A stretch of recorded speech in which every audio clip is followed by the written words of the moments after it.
I was now in search of children for a scene in a farmhouse in Oklahoma. This was where Tom Cruise's character, Charlie, was forced to take Raymond, Dustin Hoffman's character, because of his obsession with the television show The People's Court. The wonderful actress Beth Grant was cast as the mother, and I needed to give her a family. I put out a call for children and set up a casting session in Hinton, Oklahoma. Although I met quite a few children at various ages and put them on film for Barry, I wasn't really convinced that I'd found the farm family. I was actually feeling quite disappointed as I packed up my camera equipment when suddenly the door opened and a beautiful woman with long blonde hair swept into the room, followed by 6 almost identical towhead boys. This was the Doherty family, and these were exactly the children I was looking for.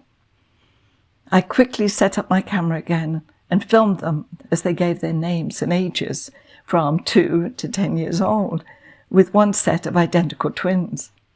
Catherine was the matriarch, and an amazing and dynamic woman who'd just given birth to a girl, finally. She and her husband Michael had a farm and homeschooled their children, who grew into intelligent and incredibly creative individuals. The older boys were constantly inventing and making gadgets when they were younger, and, not surprisingly, went on to become successful entrepreneurs, inventing special forestry equipment, including a tool to gently remove invasive tree roots. Of course, Barry loved the kids and definitely wanted to have them in the film. I'm pleased to say that I've remained friends with the family, and over the years, Catherine has told me how I saved their lives. She said the money the boys received from appearing in Rain Man helped them at a time they most needed it. Then the later residuals they gained from the film paid for them to go to university. Of course, that made me very happy. It's interesting how we were both really helping one another. The boys were perfect for the film, so made my job easier. And then they benefited too. It was a win-win situation. I know I've mentioned this previously, but it bears repeating. It's given me great pleasure being able to cast people in films, and especially knowing that it's made a difference in their lives. This was certainly the case, not only with the Doherty family, but with others I was able to cast in Rain Man. Often happy accidents happen when you're making a film. Those moments you couldn't have anticipated, but which turn out to be just right for a scene. For instance, Charlie takes Raymond to a clinic to see a psychiatrist and tells the registration nurse that Raymond is autistic, that he's in a little world of his own. Her response was, "But what's wrong with him?" I'd cast an elderly man and his wife to be extras in the waiting room, but warned Barry that the man liked to talk, so I wasn't sure if he was going to be quiet during the filming. As the scene between the nurse and Charlie played out, and while Raymond was snapping photos of the floor on his camera, this 90-year-old man talked non-stop to no one in particular, explaining the history of the Pony Express and the stagecoaches in the West. But Barry saw the irony of this man, who was clearly in a little world of his own too. It was a very funny scene.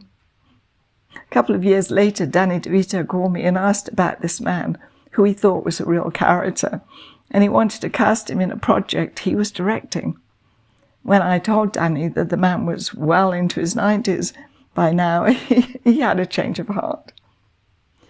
On the day before we were due to move on from Oklahoma, Barry informed me that the first scene he wanted to shoot the next morning was Raymond crossing the road on a crosswalk and suddenly stopping in the middle when the pedestrian light showed red. Well, isn't that one of the scenes you cut from the script? Yeah, but I want to put it back in and need someone to interact with Raymond. Now, this was just when we were wrapping up for the day, around 7:30 at night, so I had roughly 24 hours to find the right character for the scene. I considered some of the extras I'd used that day, but none were appropriate. Then I spoke to some of our drivers in the transportation department, the Teamsters, to see if any of them were interested in playing the role of an irate driver, since that wouldn't be hard for them to do. Inside joke. A couple of them were open to, but I didn't think they were right for the role. Of course they could drive, but they didn't have the character I was looking for. But with very little time and not too many options open to me, it seemed that I'd have to settle for one of the two drivers interested and who could have been right for the role. Naturally, Barry would have the final say, and because I wasn't too happy with the selection, I knew he wouldn't be either. I was in trouble. At the end of the day, after I'd done paperwork for the actors and extras who'd worked that day, I had dinner with friends from the wardrobe department. I told them my dilemma, and they said not to worry about it. When I got back to my room around 10 p.m, there were several phone messages for me. One of them was from the film commissioner of the Oklahoma Film Commission. Apparently, there'd been a charity auction, and one of the prizes was a walk-on role in Rain Man. I vaguely remembered her asking early on if that was possible, and I'd said it was. Because the following day was actually going to be the last day of filming, that would be the only opportunity for this person to be an extra. I called her back and explained the situation, and she told me that this man, Jack Cope, had pledged $4,000 for the opportunity, so it was obviously important that I contacted him immediately. It was now close to 10:30 p.m. when I dialed this man's number. I apologized profusely for the late call, but Jack couldn't have been nicer.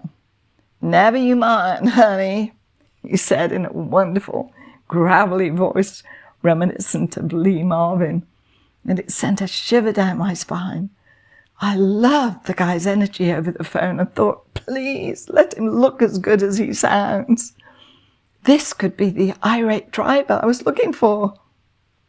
When Jack arrived on the set the next day, my prayers had been answered. He was a short and stocky, bearded, typical cowboy with spurs to match.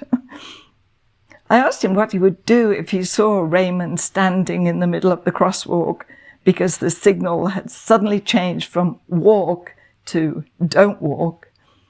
And he said, well, I'd say, hey, dipshit, move it. This made me laugh. When Barry came over to me and asked who I'd got to show him, I indicated 3 of our drivers, and I could tell you he wasn't too impressed. Then when I pointed to Jack, Barry looked a little more interested. I introduced them, and Jack repeated the words he'd said to me. Hey, dipshit, move it. Barry laughed, and that was it. Jack got the part. I experienced so many magical moments when I was casting Rain Man, some of which I mentioned, the Doherty children turning up at the last minute and then finding Jack in the nick of time.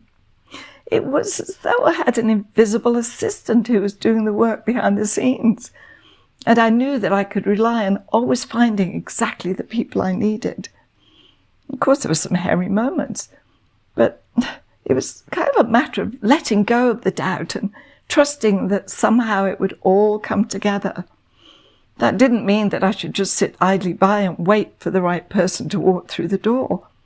But believing it would happen usually meant that it did. Thoughts really are things. Or what you think is what you get.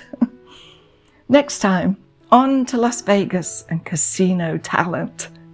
If you're enjoying my episodes, my social media guru, Horatio, has asked that you please like the recordings, subscribe, and ring the bell to be notified when I post my next episode on Sunday. Many thanks, and your support is greatly appreciated.